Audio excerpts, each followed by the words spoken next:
Hey there, and welcome back to Stylecraft. We are focused on movement and direction.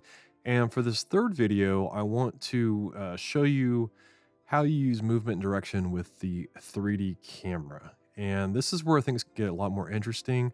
For me personally, I love to use the 3D camera in the majority of the motion graphics that I do because with the 3D camera, there's so much more possibilities with the movement. It's easier for me to control the 3D camera and to do moves that are, in and out, side to side, up and down. Whatever the moves are, I find it much easier to animate an overall scene or multiple scenes with the 3D camera versus parenting everything to one single null and trying to move things around that way. So that's just my own personal workflow. I'm a big believer that the 3D camera can make your life a lot easier too in motion graphics if you can grasp the power that it has with movement and direction. So here we are in After Effects. And for this first example, we're going to build upon what we've already learned.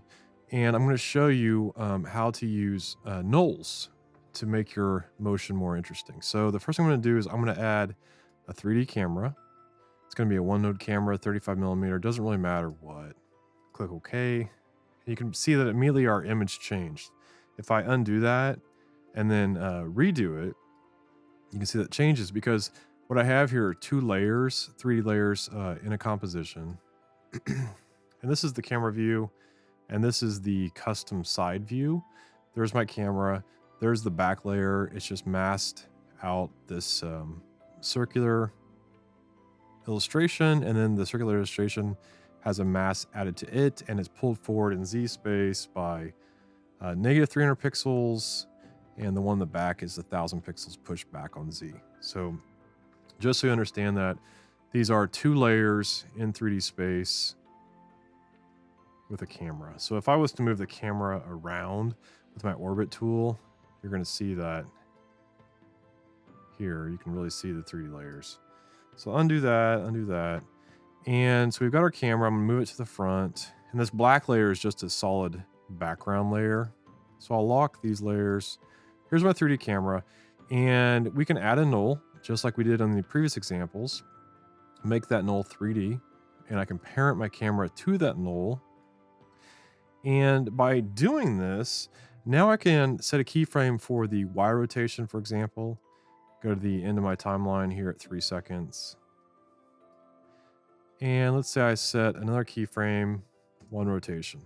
So what we're going to do here is the camera's going to rotate around this image, right? I've been asked that a lot. Like, well, how do you make the 3D camera rotate around an object that's just centered in Z space? Well, it's super simple. You just put a null object there and you rotate around it. So what I'm going to do here, I'm going to duplicate these two layers. I'm going to turn the mask off just to give you a better idea here. I'm going to center the position at 0 because our null is also at a position of 0 in Z space. So now if I rotate around, you can get a better idea of what I'm doing here. Same thing goes for, let's say we wanted to turn the Y rotation off. Let's say we wanted to do a Z rotation, right? Same kind of deal. Very easy. So now let's say we want to make the move a little bit more complicated, right? We want the Y rotation to go one full rotation like we did previously. And as we're doing that, we also, let's say, want the camera to move on the Z rotation. So we could just set a keyframe for the Z rotation here. And then we have this kind of move,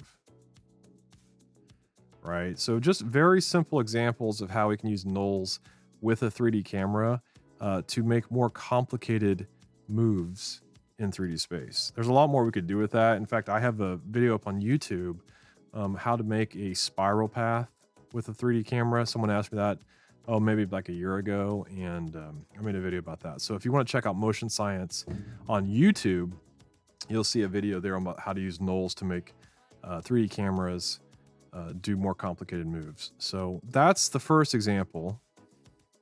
I'm gonna turn this layer off, turn these ones back on. Now I want to show you an example where we use a motion path. So remember in the previous lesson, we made a spiral.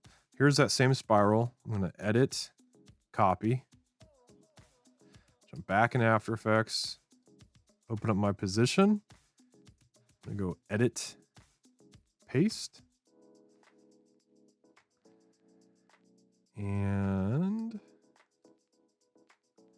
there's our spiral now on the camera. We need to back the Z space up here. So we'll do that.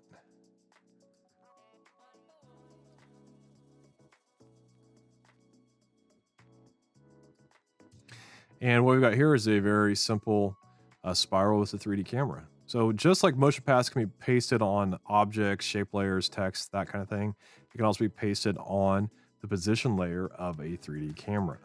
We can also drag the keyframe out here for roving keyframes to extend our move if we want to do that, just like the shape layers.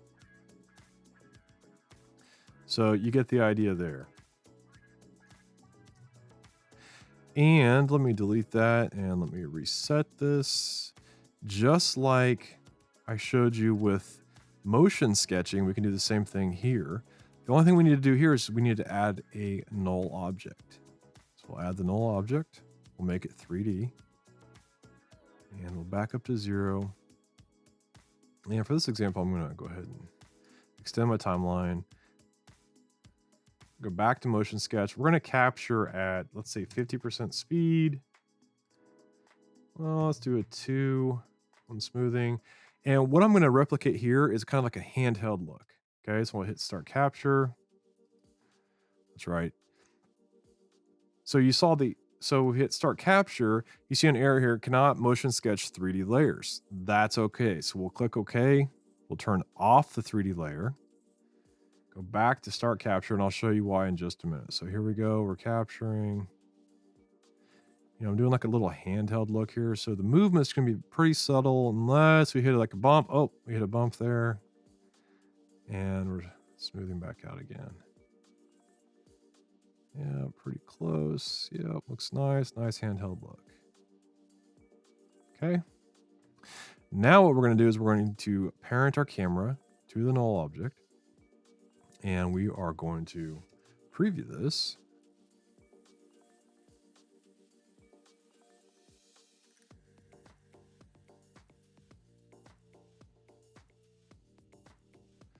And here is our very simple handheld look.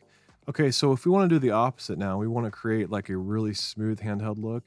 What I might try and do is I might capture at, let's say, 200%. Smooth it out to, let's say, 5. Start capture. Here we go. And this is just going to slow it way down. So now if we preview,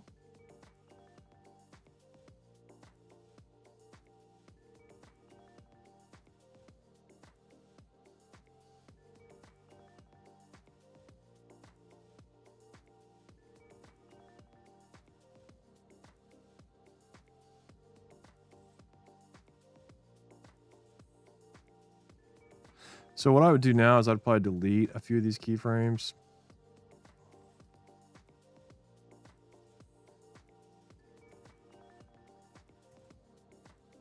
Maybe drag a few of them out. It's nice because we get a nice, like, imperfect look by doing this.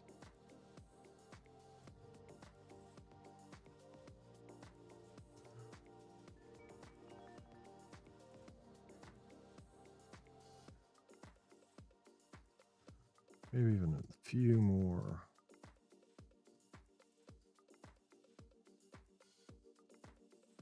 Let's see what that looks like.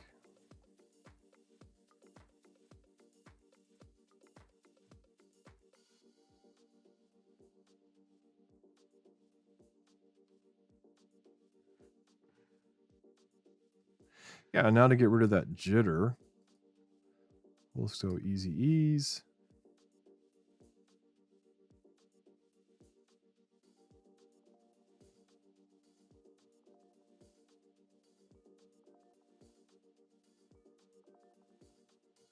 Yeah, that looks nice. Now, for the last thing on here, what I might do is I might go into my camera and to give it a little bit, 'cause, when you're handheld, you're not just up and down, side to side, you're also moving in and out a little bit. So maybe I would option click and add my wiggle expression, and maybe it's once every second and it's moving by 500.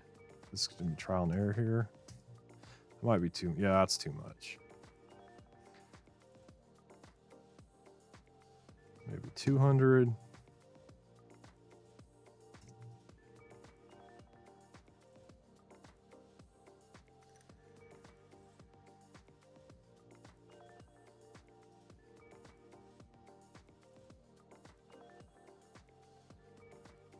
That's pretty interesting.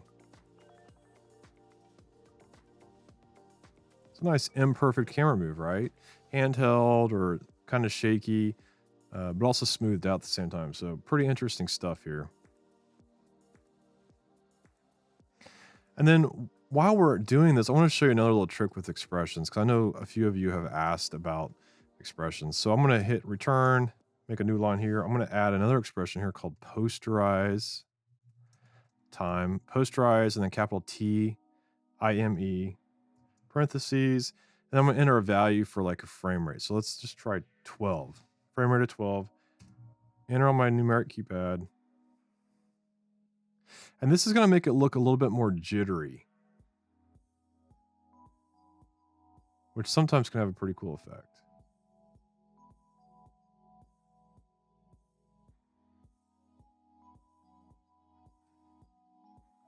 Yeah, I don't know. Maybe not for this one so much. Maybe if I change this to 10. Let's see what that is. Oh, that's too much. Yeah.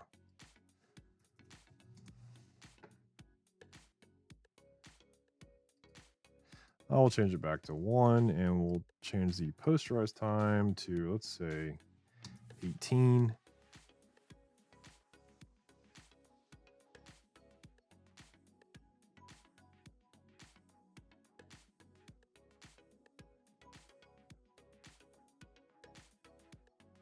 Yeah, that's pretty interesting. So just by using everything we've learned so far and applying that to a 3D camera, we've made our 3D camera that much more interesting in terms of its movement direction. Okay, so I want to show you one more thing here, which is going to make this pretty cool. Let's go ahead and turn off this expression.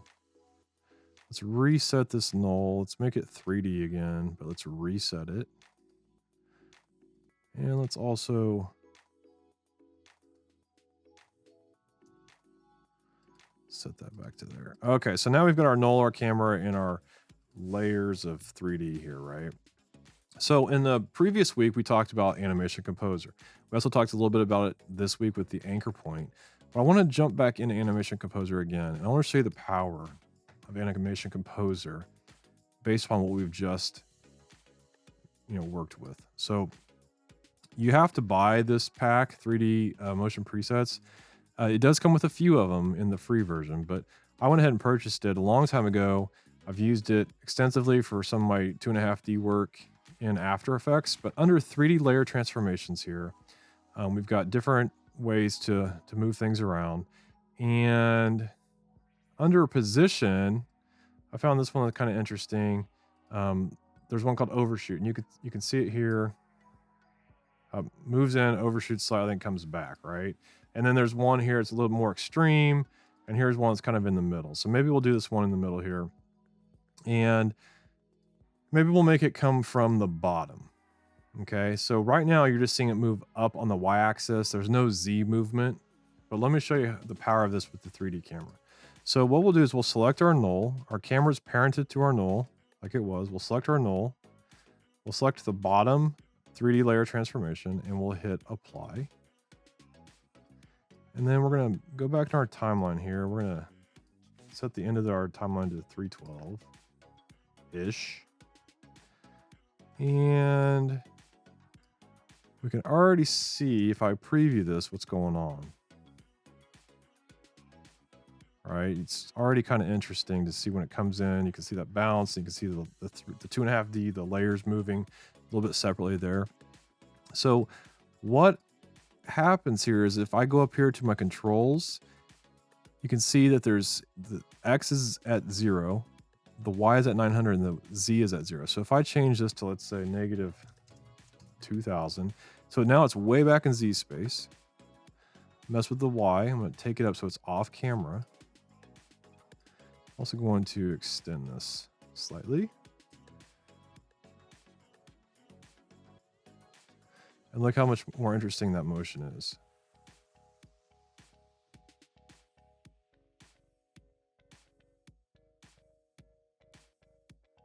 So all of a sudden, our 3D camera just got way more interesting with its movement, right? If we were moving into like some type of graphic or something like that, I mean, you can see the possibilities here. So let's say I thought this was cool, but it's not there for me. So, well, I didn't talk about this before, but how would you remove this? Well, it's real simple.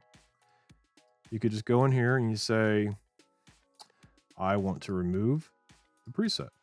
And boom, it's gone. It doesn't do anything anymore, okay?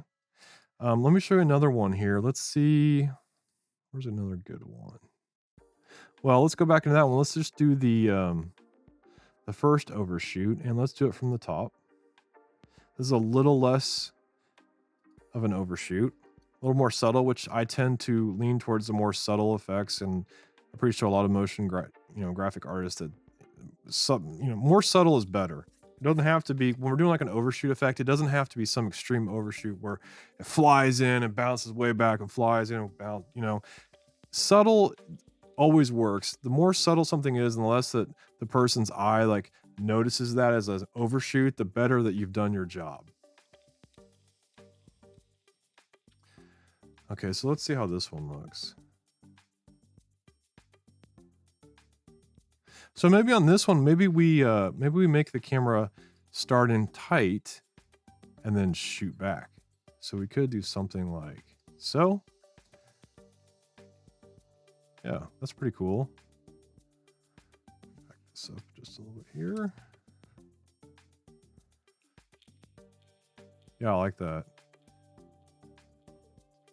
We could also, if we decided we love this move, but we do want more overshoot, instead of 1 bounce, maybe we want 3. Just type in the 3 there, and boom, we have a ton of overshoot now. Very elastic. Like, here's 5. Tons of overshoot. But, I mean, you get the idea. Very kind of cartoony here, which could work for a lot of different applications. So, that's what I wanted to show you. There's also, more transitions in here, like rotation. You could, easily rotate around an anchor point. Like let me show you that really quick. Let's go back into this. Let's delete this. Let's remove this preset. Let's do something a little bit different here. Let's go ahead and make a new composition. And we'll call this box. And right here, we're going to do a new Cinema 4D file. Let's call this box 2. Save that. We're going to click right here to make a cube. There's our cube. And you've seen that we've been working with null objects, but let's do this a little differently. Let's add a null inside of Cinema 4D. And how do we do that? We just go up here to create object null, right? It's right there in the center of our scene. I'm going to add a tag to this null so that After Effects will read this null. If it doesn't have a tag, it can't read it. Real simple. Null, tag, Cinema 4D tags, external compositing. What does that mean? You don't have to do anything here. External compositing just means that any external compositing application, like After Effects, will see this null object if I tell it to. It'll see this object and it'll read this object, okay? So I'm going to go back to File, Save, back in After Effects. And when you watch the form lesson, you understand kind of how this works, how After Effects sees this Cinema 4D file in here and what we're looking at. So this shouldn't be totally new to you at this point. If it is, go back and watch Form. So under Renderer, we're going to change it from Software to Standard. There it is. Here's the difference in this lesson. I am going to extract the Cinema 4D scene data. Okay. When I click this, it's going to extract from whatever layer is highlighted here. It's going to pull out any data, right? The data that we have is we have a camera, which we can't see here, but there's a default camera inside of Cinema 4D. There's also a null object. And for After Effects to read it, it has to have this tag under Cinema 4D tags, external compositing, which we added that. Jump back into After Effects. Let's go ahead and click extract.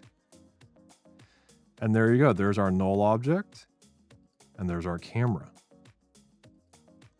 Last thing we need to do is we need to tell this Cinema 4D file to reference this camera, because like right now, if I go in and I move this camera, you can see the null object moving there, right? It's moving around, but the box, the cube, is not moving because it doesn't know to reference the After Effects camera. All we have to do is select the Cinema 4D file. We're going to go back and we're going to change it to the comp camera. Right? So the comp camera had a different setting in terms of focal length, which is why the scene jumped back.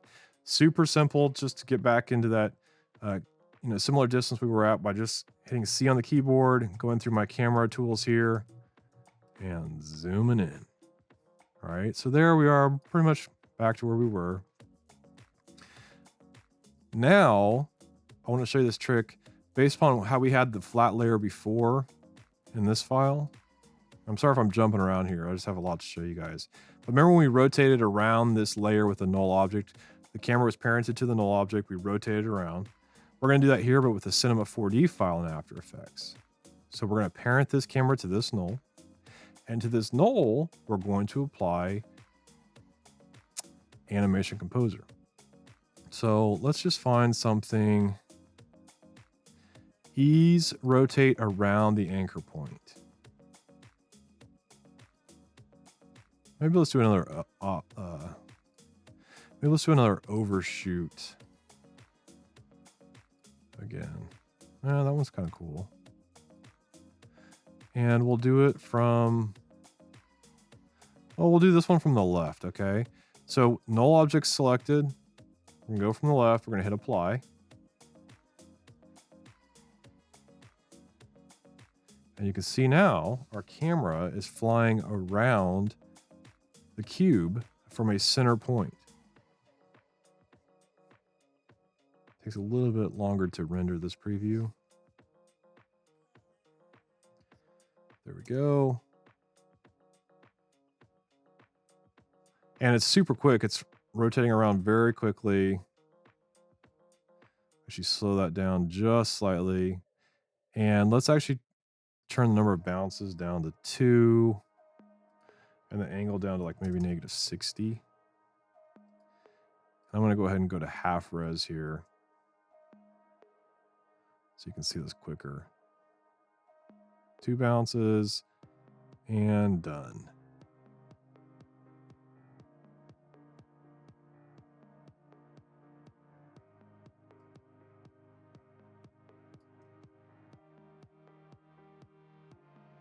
So again, you can see the power in this with using Animation Composer, a null object, and a camera.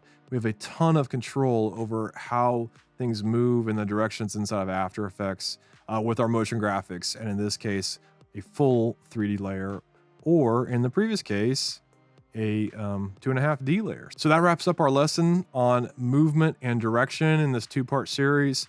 Lots of basic building blocks here in these lessons, and you might have started watching like these first couple lessons saying, oh, this is really basic material. I already know all this stuff. But as we build and build and build, things get more and more complicated.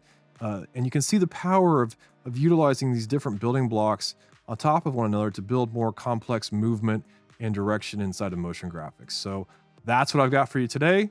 I hope you guys enjoyed this. Leave a comment. Let me know what you thought, and I'll talk to you guys real soon. See ya.